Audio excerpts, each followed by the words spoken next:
Hello everyone, welcome to the Spiritual Citizen. My today's guest is Dr. Vijay Datta. He's a doyen in the field of education.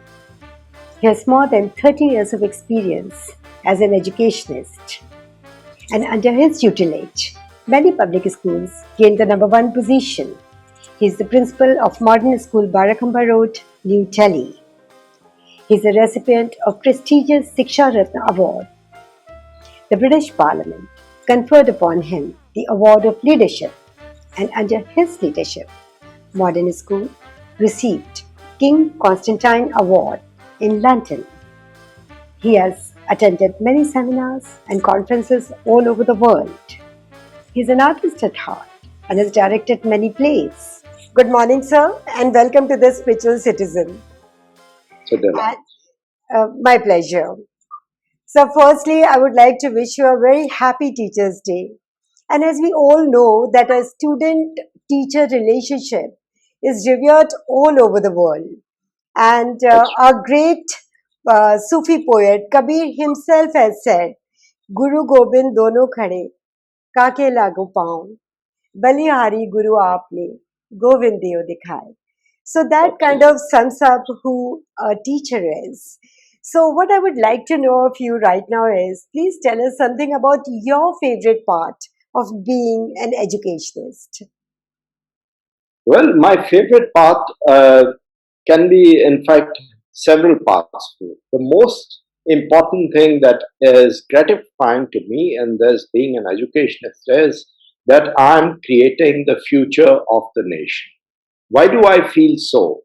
Because what I train these young students in the school will shape the future, not only their future, but in a school like Modern School, it will shape the future of the country, which I'm sure, as we produce leaders. So they will go out and influence the world. What they're learning today is going to be an integral part of them, and the world is going to benefit from it because not only in the country, they go out abroad and show their leadership traits and influence people. So I think the most gratifying part is that you are able to shape future of these students, and which will in turn shape the future of the nation. I think that is most gratifying. Apart from this, I believe in holistic education. So it has so many features apart from the academics. We believe in making good human beings. We believe in academics, but at the same time, we have co-curricular, extra-curricular, and sports. Sports is another thing which is very close to my heart. I personally take part in it, and when I play with the children, it is indeed very gratifying. I'm able to come close to them immediately, instantly, and able to share my feelings, and they are, more importantly, they are able to share their feelings with me more candidly when they see me with them on the field. Thank you. I think that makes you very relatable as well to the students. And, sir, it is said that when we live with the wisdom of our heart, it helps us in increasing our awareness. So, do you think it is possible to enhance human consciousness in schools with the right kind of education? Of course, when we were young, we used to have this thing called moral science. It is not done there. It's not by this name of moral science, but the same thing is taught in a different way. We teach them stories which have a moral at the end, which we ask them to write what they've learned from reading that story. We teach them ethics in a very roundabout way. We teach them morals, we teach them, give them values, so many values. We teach them here under the heading of life skills. Life skills is a term which is used very widely. It is used for all these skills that you give them. It is used for the 10 basic elementary aspects that UNESCO has given out Mhm. for what education is, and life skills is also used for vocational education, where you go ahead and you are able to, by virtue of knowing those skills, earn in the world. But here we are focusing on the values that we give as part of the life skills to our students, wherein we give them not only give them ideas, that is what should be done, we lead them to it through a story, like I was telling you just now. In Yes. the story is weaved the moral. So they understand the value of having the right principles in life through that story. We also check them sometimes by giving them situation reaction tests, where we give them a situation and check what would you do, and sometimes even moderate. We tell them, no, look, we are beyond all this. We would do this thing differently, and that's how we train them spiritually. I also talk to them about things like God. Is there a God? Well, there is only one God. I always tell them that is one force that helps you do right things. That little voice inside that guides you always. If you halt for a minute and ask, God is within each one. That voice within is the God. And that always tells you, that always prompts you to do the right things. And therefore, it is very important. Now, coming back to, is there God? You see, these players, I'd always draw analogies from sports. John Borg, for example, every time he finished a five setter, he would win the Wimbledon, he would drop down on his knees, look up, raise his hands up, and thank God. Now, that spirit, whether there is God or not, whatever his faith is, led him to have that cool composure to win over the opponent. You know, when it's a final of a Wimbledon, both the players are outstanding. There is no lack in the skill. But who wins? Who's stronger mentally? Absolutely. So those one who's stronger mentally and emotional. And if that force, whatever it is, which some say the faith in God, is that thought of focusing on something, that brings a focus on something, if it drives you in the right direction, if it helps you to keep a very cool composure, then it is worth it, whatever it is. We need not define it into various heads as which God is more powerful than the other. There is that one spirit that always guides you. So, in this particular case of John Borg, when he used to be playing these Wimbledon's finals and these matches, people used to ask him, do you have ice in your stomach? How are you able to keep yourself so cool? And I think the answer is his faith in that spirit which he thanked immediately after he would win the last point, go down on his knees, raise his folded hands upwards and look towards the sky. I think that is the spirit we must all follow.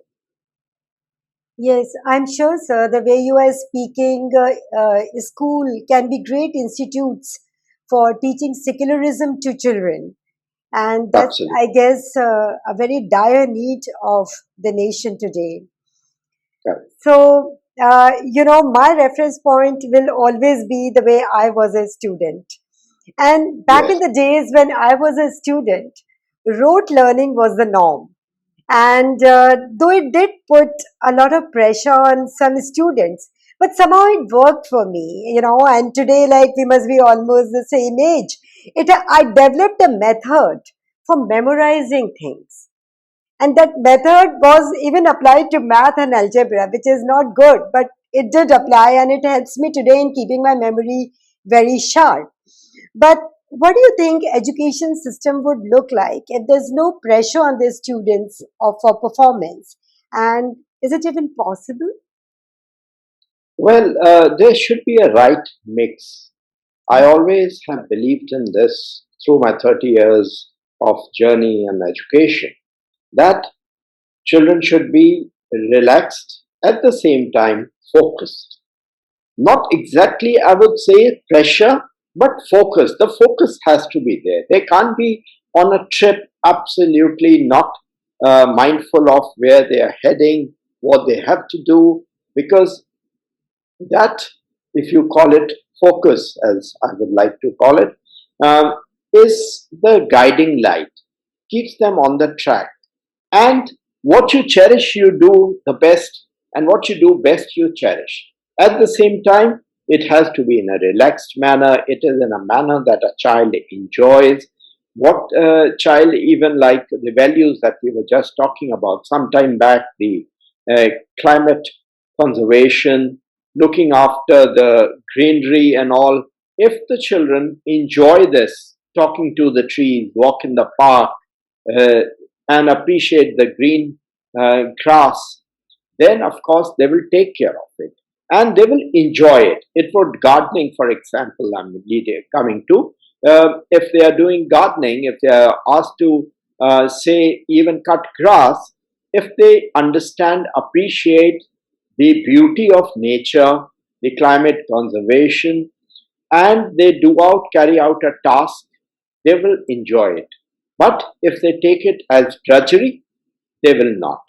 So it has to be a very right mix. There has to be actually no pressure, but some kind of a focus that is like a guiding light that keeps them on track. Mhm. Yeah, I mean, like you are very frequently speaking about, the focus and the guiding light and a conscious and aware student. And I think these are extremely important points. And I'm sure a lot of students who are going to listen to this are going to really enjoy that they need to inculcate this in themselves.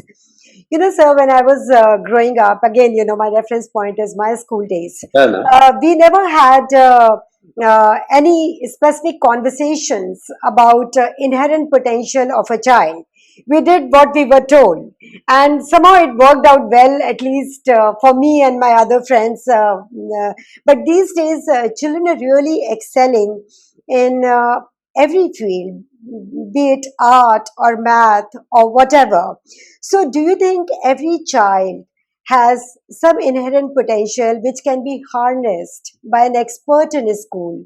And the part two is, what do you think, in your opinion, is more important, a degree or a great personality? Well, definitely great personality, I would say, because we have always believed in this, that why trust a piece of paper more than the person? So, Right. personality, what a human being is, a good human being is more valuable than the degrees on the paper that he might carry. I have always said this line, and I repeat it here today, that I would much rather say trust a person than a piece of paper. Why trust a piece of paper more than the person? So that is what I always have in mind when I have my interviews. And this is what I would like to say, that yes, everyone has some potential where might be it is undiscovered. Our duty is to discover that potential of the child, of the person, catch them doing right. I used to say earlier when I was a housemaster that every child has something good about it. Do not label them as bad. Nobody is bad, totally bad. There is bound to be a good in every person, every child. So catch them doing right. Whenever a junior teacher would bring up a student to me with say, he has done this wrong, he's done this, he does everything wrong, I would always take them to a side and say that now your duty is to find what does he do right. Catch them doing right, because every human being has something that other person can learn from, and there is definitely a silver lining to the cloud. There is definitely something good about everyone, every student, and it is the duty of the expert, like you said, to spot that talent and bring it out. there is definitely something or the other. I always believe within the worst of students, those the backbenchers traditionally, as we call them, would have definitely so many good qualities about them, and we need to build upon those. Right. Build upon your strengths. Transfer. I also believe in transfer of confidence. You know, we had Tim Henman, the famous uh, tennis player of former years. He came here with Goran Ivanisevic and some more other players. So we had a little knock of tennis, then we went to the riding arena. There we wanted between Goran and Tim Henman to sit on the horseback and have a little knock of tennis, in the sense that really one ball from one end to another and the other one returns. So Goran sat on the horseback happily. He must have been riding or whatever. But Tim Henman felt extremely nervous sitting on a horseback. Now here is a gentleman who's an outstanding tennis player, but horse riding is not his forte. So he was almost shivering. He was lifted up and plonked onto the horseback, and he was literally shivering while Goran was telling him, "Come, come, we'll have a little this knock of tennis from sitting on the horseback." Now, what happens is that tennis racket is given in his one hand. The moment I notice, the moment he has that tennis racket in his hand, his confidence grew. His body language changed because his thought now was not just on the horse but was on tennis. This is transfer of confidence. When he had that tennis racket in his hand, he was now thinking that I have to now throw this ball towards Goran. Goran will return and I will return it to him. And there it begins. And he did it so well. He forgot then that he's sitting on a horseback and he's so high up from the ground. That was transfer of confidence in that person I saw in Tim Henman, a very famous tennis player. He sat there, and once the ball started tossing from one to another, he did it so perfectly because he knows he's a master of it. Nobody can do it better. Everyone watching will get impressed when with that skill of his. So this is what we have to do for our students who are lacking in confidence. Find something good in them and transfer their confidence from that particular arena, field, to what they are doing. It is also applied to academics. Children who have phobias of maths, if you tell them that, look, you understand concepts of physics so well, you understand these laws, maths is also like this. Why can't you? You can definitely do it. When you give him that confidence, and he with a cool mind, like we were saying just now about beauty, about spirituality, is that it gives you that coolness of mind, and that can help you perform better. Thank you. So I've heard this word transfer of confidence for the first time, and the way you explained, I mean, it's really amazing. If these things are being done in modern school and any other schools, I think that's really going to bring out the best in every student. Uh, though you have partially answered my forthcoming question, but I'll still ask you once again, probably you'll like to add on to it. There are advocates of rote learning and there are advocates of conceptual learning. And as you said, we need a good mix of both. So do you think, we need a certain shift in our education system whereby the best in every child can be brought out? That's absolutely right. In fact, it has become a rhetoric to shift from rote learning. But in the true sense of the word, the educationists somehow fail to implement it on ground.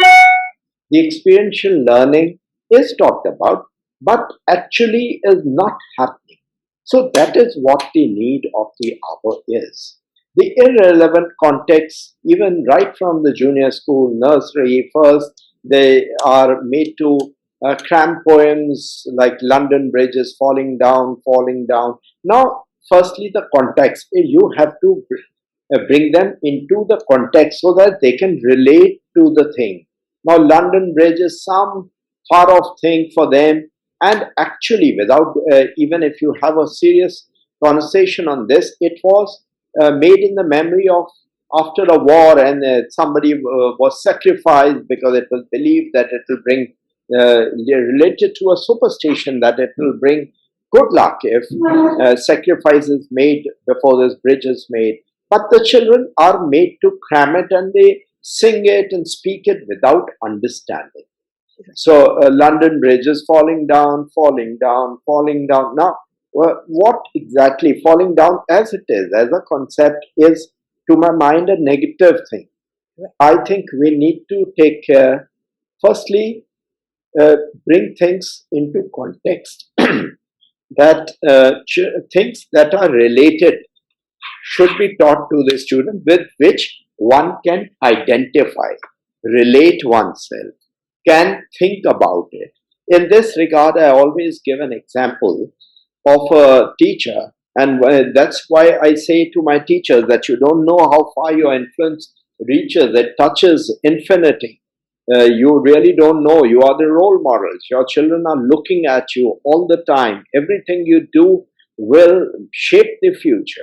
There is a very famous line that says that what you are, I cannot hear what you say because what you are shouts so loud in my ear.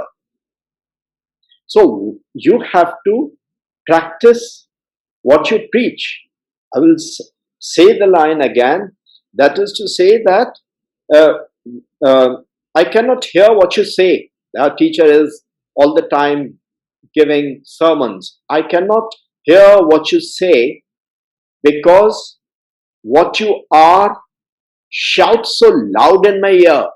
That is, I look at you in a role model, what you are doing. Say, for example, just one of example I'm taking here.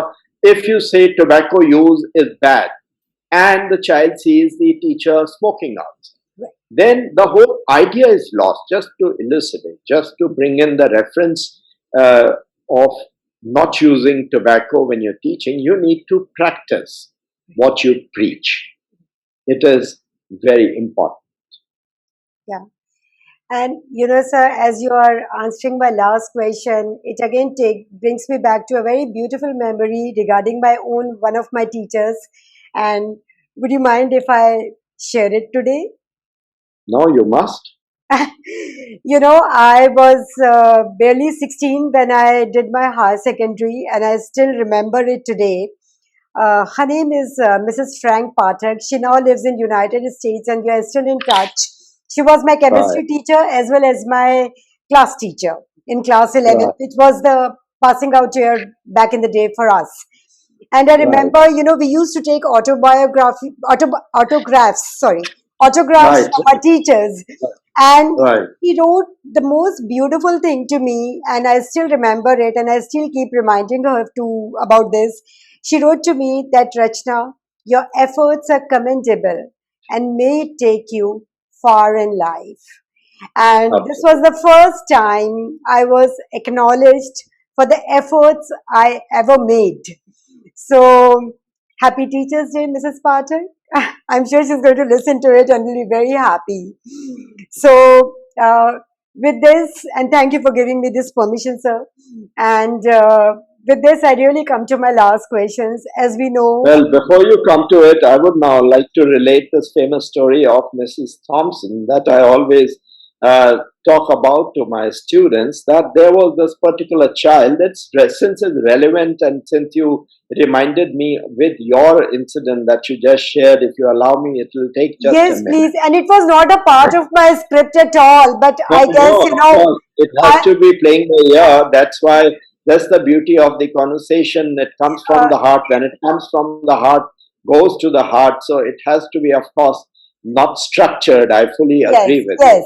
And So Dr. I'll Datta, just relate yes, please. Yes, yes. uh, about this Mrs. Thompson story that goes like this: that there was a particular child in her class whose behavior over the years she was noticing was getting better worse, and she was really getting irritated with that child all the time. His grades are falling, so she would always scold him that earlier you did so well, now what's wrong with you? If you could earlier do these things, you were so good in maths, why can't you solve? So she was always very angry.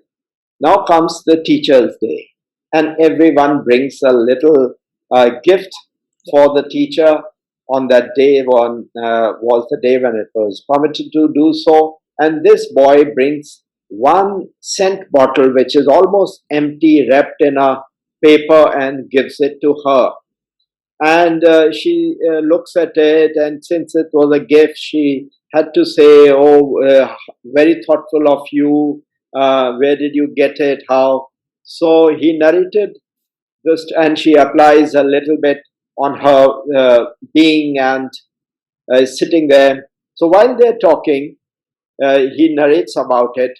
He says that, when I had my mother, it was my mother's scent, and when she went away, I couldn't think of anything else. I thought that best way to finish the scent would be by you, so I brought it for you. So she realized that the child during those years lost his mother. Now she could relate that, okay, that is why his behavior was becoming so lackadaisical. He lost his mother during those years. That is why his performance was going down so much. Now she could understand, she could relate, she could talk, she talked to him very politely. No, no, very nice. Doesn't matter if your grades have fallen. The same thing what she was scolding for, she started talking in a very polite way that I'm sure your grades have fallen a bit, but you'll bounce back. You will do well. Don't worry, son. This, that.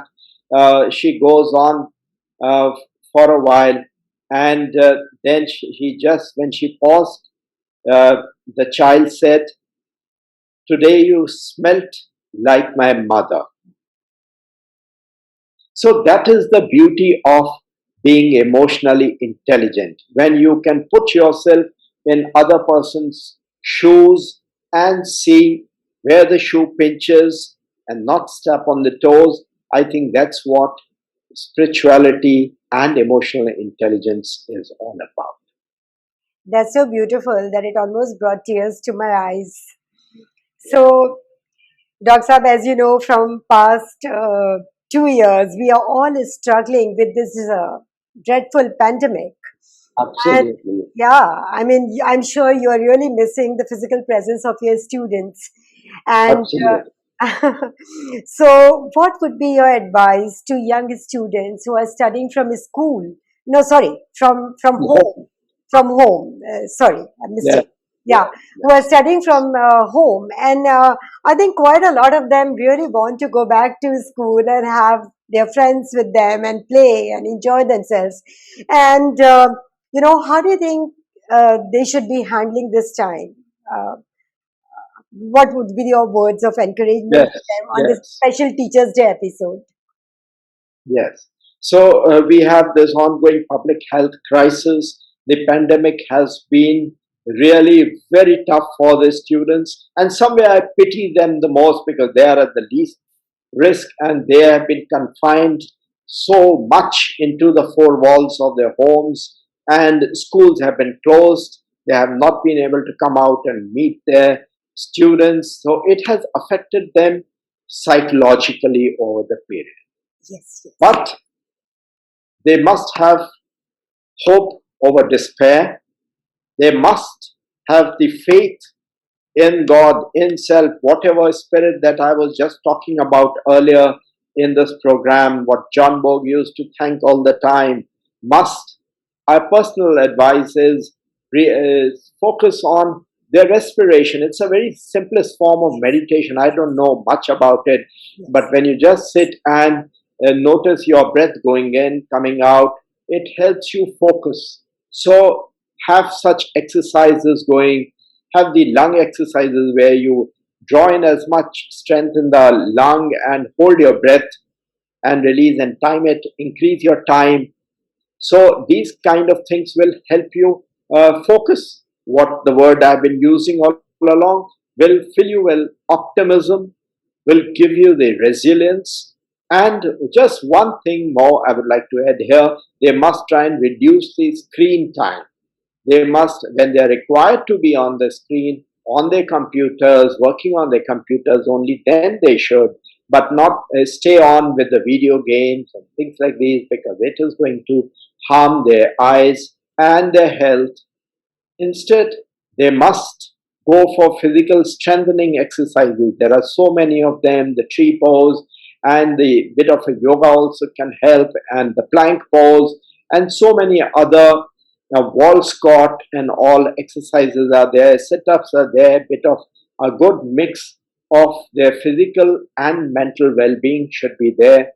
So I would like to say, with all this, if they are practicing, they will definitely have hope over despair. Thank you. Yes. So, how do you explain this to the kindergarten children? Yes. To a kindergarten children is also very simple.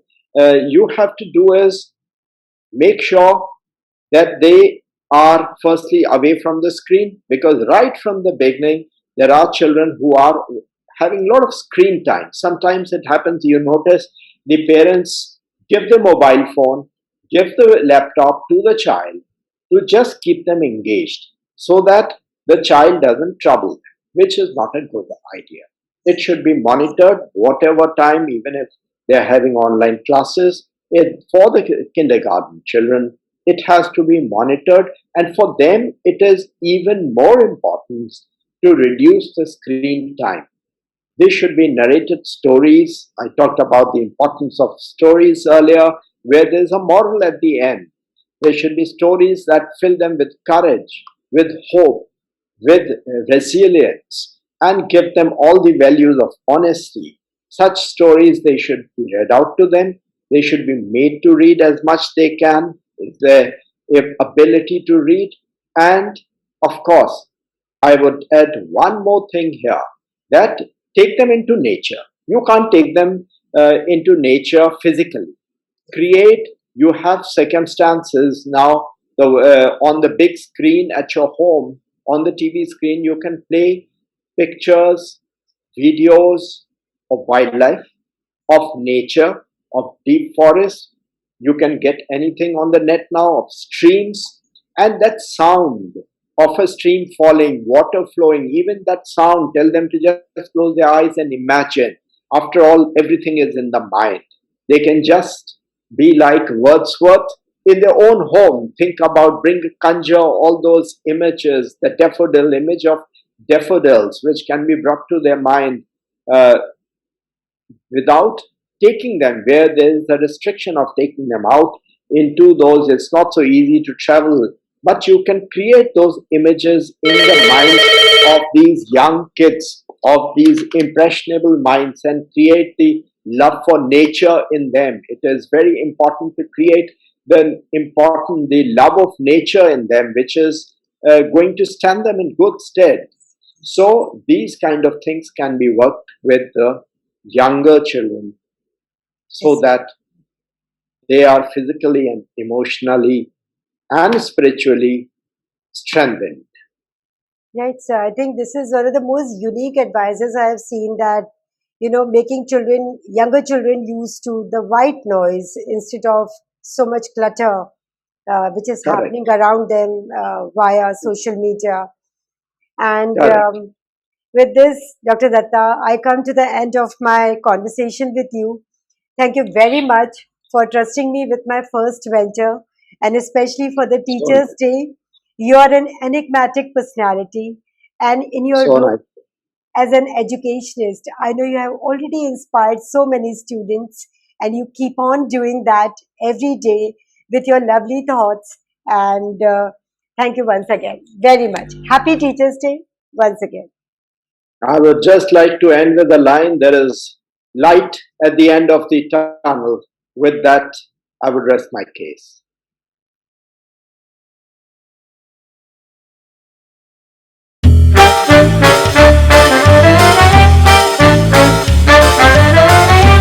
I would like to thank Ms. Rachana Srivastava and like to wish her all the very best in her endeavor and I'm sure it is going to be a great success because this is something that is intrinsically good.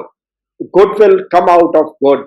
I would like to say this, that I'm sure it is going to benefit students and anyone who hears, like you just said, that there are ideas that not only the students, even the adults can pick up. So, my best wishes to you in this endeavor, and I'm sure it's going to be a great success. Fair winds and following seas. My best wishes to you, Madam Rachana Srivastava. It's going to be a great success. I have no doubt in my mind. Without a doubt, like we say, it's going to be a great, great success. All the very best.